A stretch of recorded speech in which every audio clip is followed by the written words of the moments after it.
जीवन में यदि कोई भी कीमती चीज मिले, कीमती चीज आपका कीमती समय हो सकता है, आपके लिए कोई कीमती व्यक्ति हो सकता है, आपके लिए कोई कीमती सामान हो सकता है, उन चीजों की बेटा कद्र करना सीखो, वरना आगे जीवन में जाके बहुत पछतावा होता है कि मैंने जीवन में कीमती चीजों की कद्र नहीं की।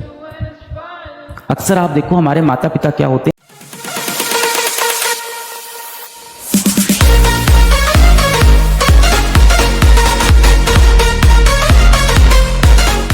हमें लेके ओवर सेंसिटिव होते हैं, हमें लेके इनसिक्योर होते हैं कि ये जीवन में कुछ कर पाएगा कि नहीं कर पाएगा, और इसी चक्कर में कहीं ना कहीं आपको बार बार घर में परेशान भी करते हैं, डांटते भी हैं। हर बार सही भी नहीं होते वो डांटते वक्त, कहीं ना कहीं आप पे जाने अनजाने प्रेशर बना देते हैं।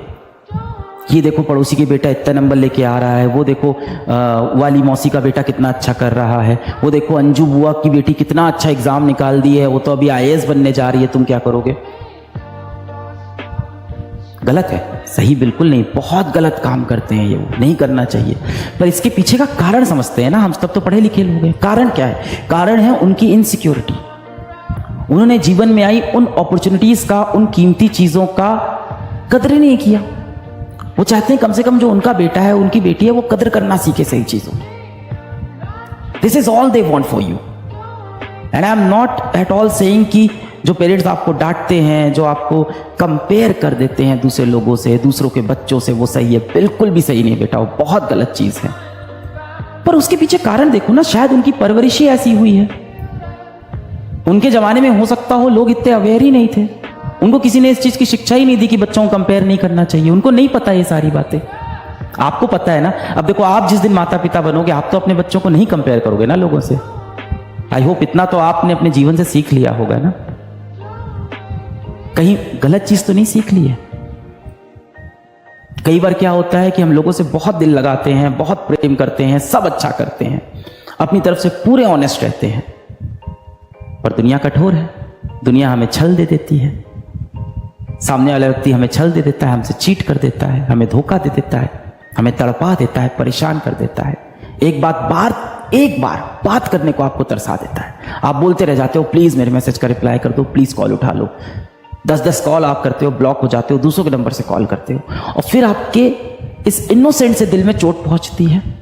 और जब ये चोट पहुंचती है तो एक फीलिंग आ जाती है, ये दुनिया बहुत बुरी है, मेरे साथ इस दुनिया ने बहुत धोखा किया है, दुनिया मेरा इस्तेमाल करती है, आई एम बीइंग यूज्ड। और फिर वो कहावत हमने सुनी है, टिट फॉर टैट, जैसे को तैसा देंगे। पर हम जैसे को नहीं, हम पूरी दुनिया को तैसा देने लग जाते हैं। कहीं आपके अंदर ये भावना तो नहीं बन रही कि जिस दिन मेरे बच्चे होंगे उनको भी मैं ऐसे ही तड़पाऊंगा। बिल्कुल नहीं बेटा, आपको सही शिक्षा मिल रही है।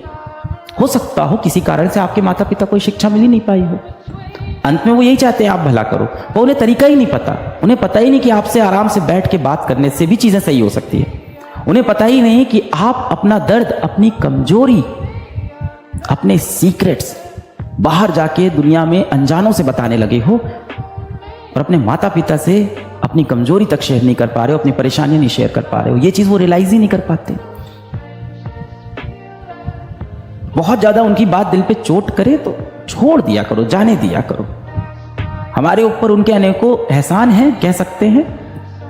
हर जगह वो सही भी नहीं होते, ये मान लेते हैं, और मान लेते हैं कि वो गलत कह रहे हैं, इग्नोर एंड मूव अहेड। कोई भी चीज हो, माता पिता हो, कोई ऐसा व्यक्ति हो जिससे आपको बहुत प्रेम हो गया हो, कोई दोस्त हो जिससे बहुत गहरी दोस्ती हो गई हो, और वो उस तरह से बिहेव नहीं कर रहा है जैसा आप चाहते हो, तो कोई बात नहीं, उनकी बातों को दिल पे मत लगाओ, जस्ट इग्नोर। जवाब देना, लड़ाई करना, सामने वालों को नीचा दिखाना, इन सबसे बड़ी जो जीत होती है ना इंसान की, वो जीत होती है इग्नोर करना। इससे बड़ी कोई जीत नहीं है। सामने वाला व्यक्ति अगर आपको भाव नहीं दे रहा है, सामने वाला व्यक्ति यदि आपको समय नहीं दे रहा है, आपको महत्व नहीं दे रहा है, तो अब आप लड़ो नहीं, जाके उसे आप 5 पॉइंट मत बताओ कि मैंने तुम्हारे लिए क्या क्या किया है, मैंने तुम्हारे लिए कितने पापड़ बेले हैं, मैंने तुम्हारे लिए कितनी मेहनत की है। उस दिन जब तुमको भूख लगी हुई थी तो मैं दौड़ के कैंटीन तक गया था, भीड़ में घुस के तुम्हारे लिए 2 समोसे लेके आया था, लड़ झगड़ के। उस भीड़ में मुझे धक्का भी पड़ा, किसी ने मुझे पीछे से मार भी दिया, पर मैं आया। जब तुम्हारा फोन आता है तो मैं खाना खाता रहता हूं, खाना छोड़ के तुमसे बात करता हूं, सारी इंपॉर्टेंस तुमको देता हूं। ये सब मत जताओ यार। बता के और जता के अगर कोई मिल रहा है तो वो प्यार थोड़ी है, वो तो भीख है।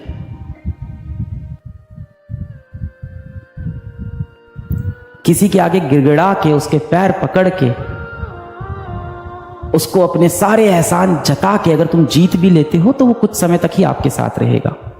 वो प्रेम नहीं है, वो दोस्ती नहीं है, वो तो बस आप सौदा कर रहे हो, वो तो बिजनेस है कि मैंने तुम्हारे लिए इतना किया, बदले में तुम्हें भी मेरे लिए इतना करना पड़ेगा। अब आपको लगता है कि नहीं, वो भी मुझसे इतना ही प्रेम करता है, वो दोस्त भी मेरा उतना ही अच्छा है। अब आपको लगता है नहीं नहीं, वो तो मेरे लिए बहुत कुछ करता है, वो भी मुझसे बात करता है।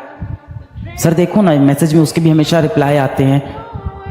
रिप्लाई आते हैं बेटा, कभी अपनी तरफ से सवाल नहीं आता उनका, सिर्फ जवाब आ रहे हैं, वो भी गिने चुने शब्दों में जवाब आ रहे हैं।